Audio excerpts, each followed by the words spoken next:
ಜಗತ್ಪಾಲಕನೇ, ಬಡತನವೆಂಬ ಬೆಂಬತ್ತವನ್ನು ಯಾಕೆ ಸೃಷ್ಟಿ ಮಾಡಿದೆ ತಂದೆ ನೀನು? ಬಡವನಾದರೂ ಹಗಲಿರಲು ಓದಿ ಶ್ರೀಮಂತರ ಮಕ್ಕಳಿಗಿಂತ ಎಲ್ಲದರಲ್ಲೂ ಫಸ್ಟ್ ರ್ಯಾಂಕ್ ಪಡೆದ ನನಗೆ ನನ್ನ ಸರ್ಟಿಫಿಕೇಟ್ ಹಿಡಿದುಕೊಂಡು ಅಧಿಕಾರಿಗೆ ತೋರಿಸಲು ಹೋದರೆ ಎಷ್ಟು ಸರ್ಟಿಫಿಕೇಟ್ ಮುಚ್ಚಿಟ್ಟು ಎಷ್ಟು ಲಂಚ ತಂದಿದ್ಯಾ ಎಂದು ಕೇಳುತ್ತಾರೆ. ಅವನು ಕೇಳುವ ಉತ್ತರ ಕೊಡದೆ ಹಾಗೆ ನಿಂತರೆ ಮತ್ತೊಬ್ಬನಿಗೆ ಹೇಳಿ ಕತ್ತು ಹಿಡಿದು ಹೊರಗೆ ನೂಕುತ್ತಾರೆ. ಹೀಗಾದರೆ ನಮ್ಮಂತ ಬಡವರ ಮಕ್ಕಳು ಎಂದು ಮೇಲೆ ಬರಬೇಕು ತಂದೆ? ನೀನೇ ಹೇಳು, ನೀನೇ ಹೇಳು.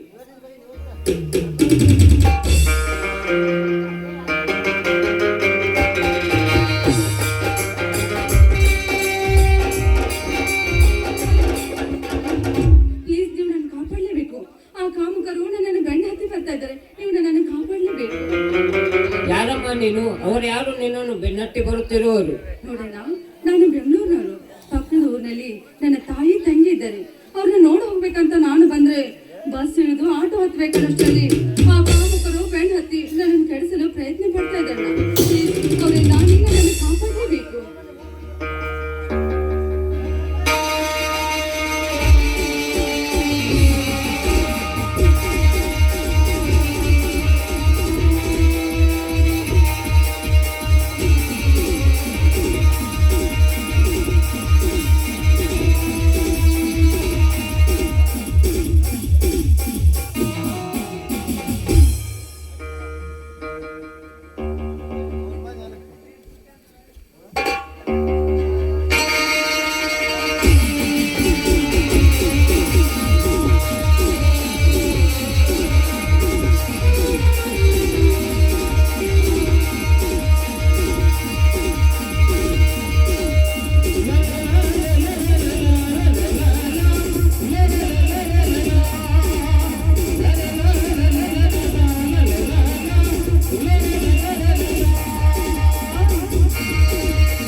ಇದೇನು ಮುರುಗ?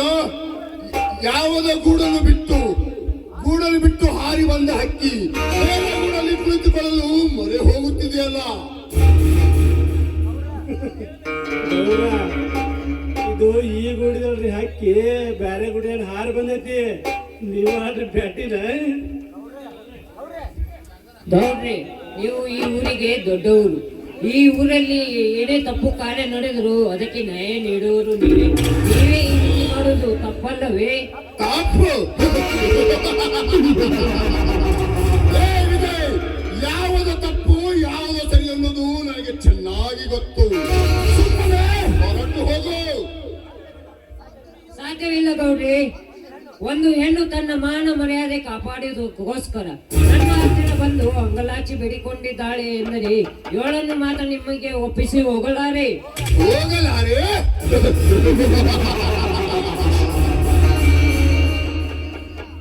ಲೇ ವಿಜಯ್, ಈ ದೇವೇಗೌಡನ ಎದುರು ಹಾಕಿಕೊಂಡರೆ ಹಾವು ಕೂಡ ಹೂವಾಗುತ್ತದೆ, ಬೆಂಕಿ ಕರಗಿ ಬೆನ್ನಿಯಾಗುತ್ತದೆ. ಅಂದಾಗ ಬಡಾಧಿಕಾರಿ ನನ್ನ ಮಗ ನೀನು ಇವರನ್ನು ಕಾಪಾಡಲು ಬರುತ್ತಿದೆಯಲ್ಲ, ನಿನ್ನ ಅಕ್ಕನ ಇಲ್ಲ ತಂಗಿನ. ಗೌಡ್ರಿ, ಕಾಪಾಡುವುದಕ್ಕೋಸ್ಕರ ಸಿರಿತನ ಬಡತನ ಎನ್ನುವುದು ಮುಖ್ಯವಲ್ಲ. ಮನುಷ್ಯತ್ವ ತರುವ ಧರ್ಮ ಇರಬೇಕು. ಆ ಧರ್ಮ ಈ ಸಾಕಷ್ಟನ ಬಳಿ ತುಂಬಾ ಇದೆ. ನನ್ನ ಪ್ರಾಣ ಹೋದರೂ ಇವುಗಳನ್ನು ಕಾಪಾಡುತ್ತೇನೆ. ಪ್ರಾಣ?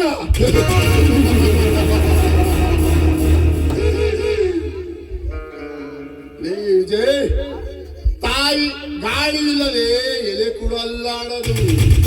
ಈ ದೇವೇಗೌಡನೆಂದರೆ ಈ ಊರ ಜನರ ಉಸಿರೇ ನಿಂತು ಹೋಗುವುದು. ಅಂದಾಗ ನಿನ್ನ ಪ್ರಾಣ ತೆಗೆಯುವುದೆಂದರೆ ನನಗೆ ಸಕ್ಕರೆ ತಿನ್ನುವಷ್ಟು ಸುಲಭ. ಸುಮ್ಮನೆ ಹೊರಟು ಹೋಗು.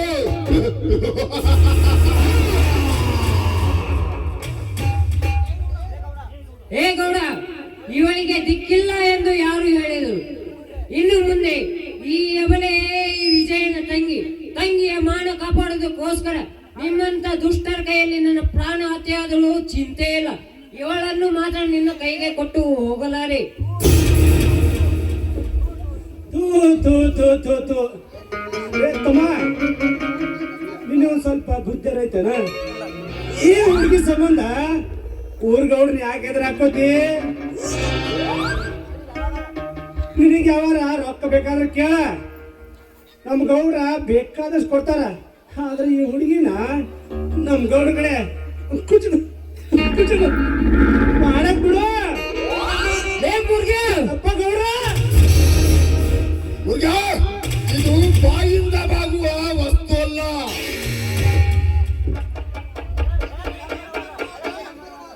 ಬೆಳೆದು ಹೆಮ್ಮರವಾದ ಗಿಡಕ್ಕೆ ಈ ಗೌಡನ ಕೊಡ್ಲಿ ಪೆಟ್ಟೆ ಸಾಕ್ಷಿ. ರುದ್ರ ಭದ್ರ,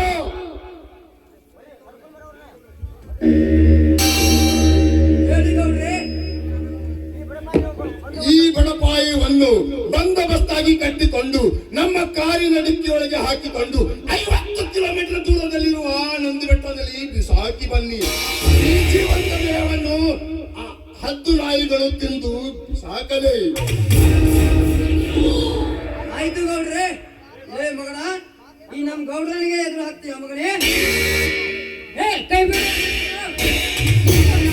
ನನ್ ಬಿಟ್ಟು ಹೋಗ್ಬೇಡ. ಏಯ್, ಕೈ ಬಿಡೋಣ ನಾನು. ನಿಂತು ನಿನ್ನ ಹೃದಯದ ರಾಜರಾಜೇಶ್ವರಿ ಇಲ್ಲಿರಬೇಕಾದರೆ ಎಲ್ಲಿಗೆ ಹೋಗುತ್ತಿರುವೆ ಈ ನಿನ್ನ ಪ್ರಯಾಣ?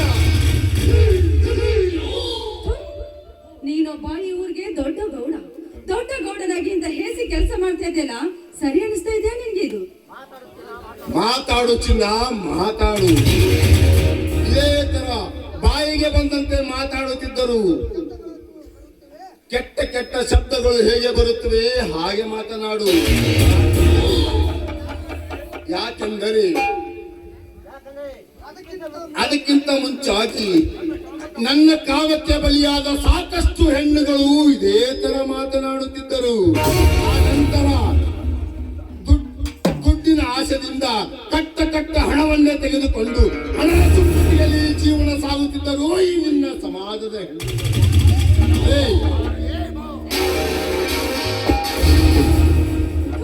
ಕೈ ಬಿಡೋ ರಾಕ್ಷಸ. ಹೆಣ್ಣಿಂದ ಹಣದ ಕಟ್ಟನ್ನು ತೆಗೆದುಕೊಂಡು ಹೆಣ್ಣಿನ ಸೀಲನೊಪ್ಪಿಸಿ ಸಮಾಜದಲ್ಲಿ ಅವಳು ಹೆಣ್ಣಾಗಿ ಬಾಳುವುದಿಲ್ಲ ಕಣೋ. ಈ ಸಮಾಜದಲ್ಲಿ ಲಜ್ಜೆಗೆಟ್ಟು ಹೆಣ್ಣಾಗಿ ಬಾಳುತ್ತಾಳೆ ಅವಳು. ಎಲ್ಲರೂ ಅವರೇ ಅಂತ ತಿಳಿದುಕೊಂಡು ನನ್ನನ್ನು ಸೀಲಕ್ಕೆ ಕರಿತಾ ಇದ್ದಿಲ್ಲ. ನಿನಗೆ ನಾಚಿಕೆ ಅನ್ನೋದಾದ್ರೂ ಸ್ವಲ್ಪನಾದ್ರೂ ಇದೆಯೇನೋ? ಮಾತಾಡ್ಬೇಕಾದ್ರೆ ಸ್ವಲ್ಪನಾದ್ರೂ ಗೌಡನೆಂಬ ದೊಡ್ಡಸ್ತಕ್ಕೆ ಖಬರಿರ್ಲಿ ನನಗೆ. ದೊಡ್ಡಸ್ತಿಕೆ ಪದ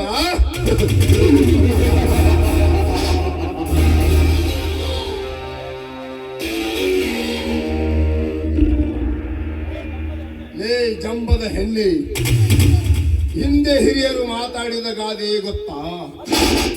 ಬಲ್ಲವರು ಮಾಡಿದರೆ ವ್ಯಭಿಚಾರ, ಬಡವರು ಮಾಡಿದರೆ ಬಲಾತ್ಕಾರ. ಅದೇ ಈ ಗೌಡ ಮಾಡಿದರೆ ಏನಿದ್ದ ರೇಪು ಮಾಡಿ ಬಂದರೆ ವಿಚಾರ. ಅದೇ ನೀನು ಶೀಲಗೆಟ್ಟವಳು ಸ್ಟೇಷನ್ಗೆ, ಈ ಊರ ಸ್ಟೇಷನ್ಗೆ ಹೋಗಿ ಕಂಪ್ಲೇಂಟ್ ಕೊಟ್ಟು ಈ ಗೌಡನನ್ನು ಬಲಾತ್ಕರಿಸಿ ರೇಪ್ ಮಾಡಿದರೆಂದು ಕೇಸು ಮಾಡಿದರೆ ನಿಮಗೆ ಸೂಳೆ ವ್ಯಭಿಚಾರ ಎಂದು ನಿನ್ನ ಹೆಸರು ಕಟ್ಟಿ ಕಟ್ಟುತ್ತಾರೆ ಈ ನಿನ್ನ ಸಮಾಜ. ಆರನೇ ಬಾಜಂಬದ ಹೆಣ್ಣು. ಲಜ್ಜೆ ಗೆಟ್ಟವನೇ.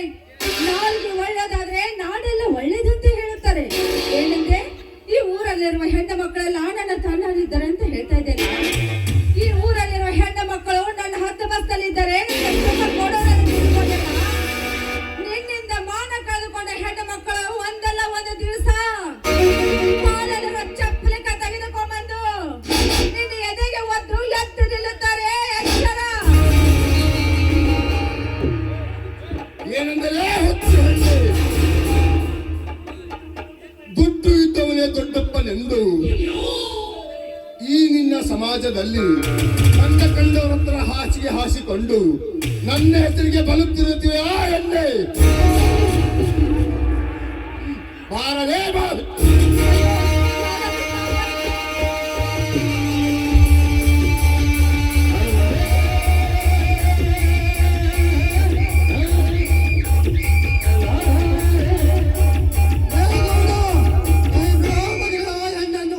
ಇಲ್ಲ ನಿನ್ನ ಕೈಯನ್ನು ಕತ್ತರಿಸಿ ಬಿಡುತ್ತೇನೆ.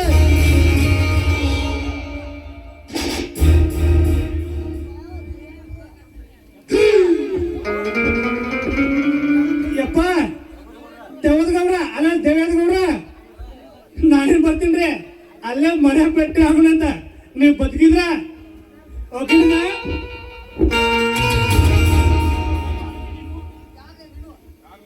ಲೇ ಯಾರಲೇ ನೀನು? ಶಂಕರ ನಿನ್ನ ಪಾಲಿನ ಶಿವಶಂಕರ. ಶಿವಶಂಕರ? ಓಹೋ, ಆ ಶಿವನ ತಮ್ಮ ಶಂಕರ. ಲೇ ಶಂಕರ, ನಾನು ಯಾರು ಅನ್ನೋದು ನಿನಗೆ ಚೆನ್ನಾಗಿ ಗೊತ್ತು. ಸುಮ್ಮನೆ ಹೊರಟು ಹೋಗು. ಲೇ ದೇವೇಗೌಡ, ನಿನಗೆ ಗಂಡಸ್ತನವಿದ್ದರೆ ಮುಚ್ಚು ಮಜ್ಜಿಗೆಯನ್ನು ಕೊಂಡು ಬಿಳಿ ಜೋಳದ ರೊಟ್ಟಿಯನ್ನು ತಿಂದು ಗಟ್ಟಿಯಾಗಿ ಬೆಳೆದಿರುವ ಈ ಗಂಡಸಿನ ಮೇಲೆ ತೋರಿಸೋ ನಿನ್ನ ದರ್ಪವನ್ನು. ಅದನ್ನೆಲ್ಲ ಬಿಟ್ಟು ಒಂದು ಹೆಣ್ಣಿನ ಮೇಲೆ ತೋರಿಸುವ ನೀನ್ಯಾವ ಗಂಡಸು? ಲೇ ಶಂಕರ, ದೇವೇಗೌಡ, ಒಳ್ಳೆಯವನಾದರೆ ಶಿವನಾಗುತ್ತೇನೆ, ಕೆಟ್ಟವನಾದರೆ ಶಂಕರನಾಗುತ್ತೇನೆ. ಹಾಗೇನಾದರೂ ಸವಾಲು ಹಾಕಿ ಸರದಾರನತ್ತೆ ಎದುರಾದರೆ ನಿನ್ನ ರಕ್ತ ಕುಡಿಯುವ ಶಿವಶಂಕರನಾಗುತ್ತೇನೆ. ರಕ್ತ ಕುಡಿಯುವ ಶಿವಶಂಕರ?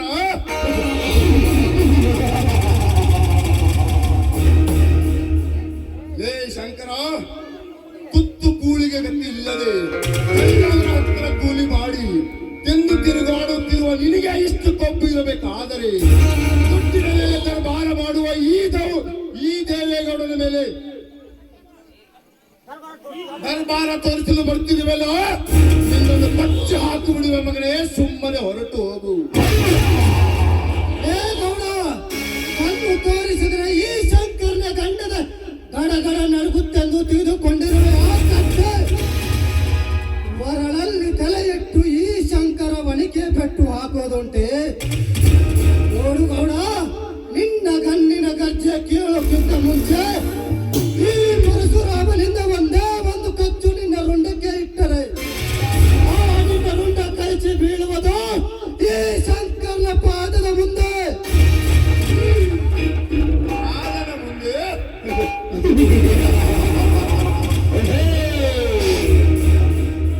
ಲೇ ಶಂಕರ, ಸ್ಥೈರ್ಯಗಳನ್ನು ತುಂಬಿಕೊಂಡು ದರ್ಪದಿಂದ ಮೆರೆಯುತ್ತಿರುವ ಈ ಗೌಡನಿಗೆ ರುಂಡ ತೆಗೆಯಲೆಂದು ಎದುರಿಸುತ್ತಿರುವೆಯಾ ಬೋಳಿ ಮಗನೇ?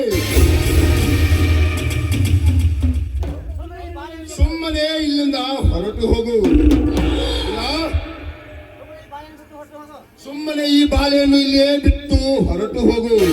ಇಲ್ಲದಿದ್ದರೆ ಈ ಬಂದೂಕಿನ ಬಾಯಿಗೆ ಎಡೆ ಆಡಬೇಕಾಗುತ್ತದೆ. ಬಲು ಎಚ್ಚರ. ಬರುತ್ತದೆ ಮೈಂಡೆಡ್.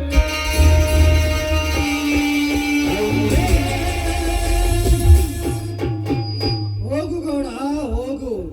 ಈ ಶಂಕರನ ಹಗೆತನವನ್ನು ಸಾಧಿಸಿ ಹದಗೆಟ್ಟು ಹೋಗಬೇಡ. ನಿಮ್ಮಂತ ದುಷ್ಟರು ಮಾಡುವ ಸಂಚನ್ನು ವೇಗವಾಗಿ ಸಂಚರಿಸಿ ಹೆಚ್ಚಿಚ್ಚಾಗಿ ಕಳೆದು ಬಿಡಲಾರ ಈ ಶಂಕರ. ಮೇಡಮ್, ನೋಡಿ, ನನ್ನ ಹೆಸರು ನಿವೇದಿತಾ ಅಂತ. ನಮ್ಮೂರು ಬೆಂಗಳೂರು. ಆದ್ರೆ ಪಕ್ಕದೂರಲ್ಲಿ ನನ್ನ ತಾಯಿ ತಂಗಿದ್ಲು. ಅವಳ ನೋಡಲು ಹೋಗೋಣಂತ ನಾನು ಹೊರಟಿದ್ದೆ. ಅಷ್ಟೆಲ್ಲ ಕಾಮುಕರು ನನ್ನ ಸೀರೆ ಹರಣ ಮಾಡಕ್ಕಂತ ಪ್ರಯತ್ನ ಪಟ್ಟರು. ಅದರಿಂದ ಬಿಡಿಸಿದ್ರೆ ನಿಮ್ಗೆ ಅನಂತವಾದ ಧನ್ಯವಾದಗಳು. ನೋಡು ನಿವೇದ, ರಾವಣ ಕೆಟ್ಟವನು ನಿಜ. ಹಾಗಂತ ಕೌರವರೆಲ್ಲರನ್ನು ಕೆಟ್ಟವರಂತೂ ಹೇಳಕ್ಕಾಗಲ್ಲ. ಅದರಲ್ಲಿ ಕರ್ಣನೊಬ್ಬ ಒಳ್ಳೆಯ ವ್ಯಕ್ತಿ ಇದ್ದ ಎಂಬುದನ್ನು ಜ್ಞಾಪಿಸಿಕೊಳ್ಳಬೇಕು.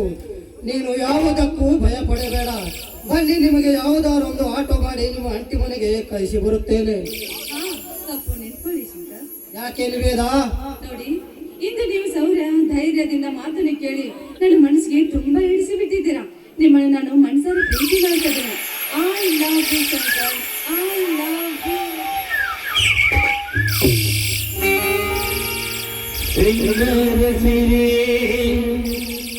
ಅಂಗಲಿನಲ್ಲಿ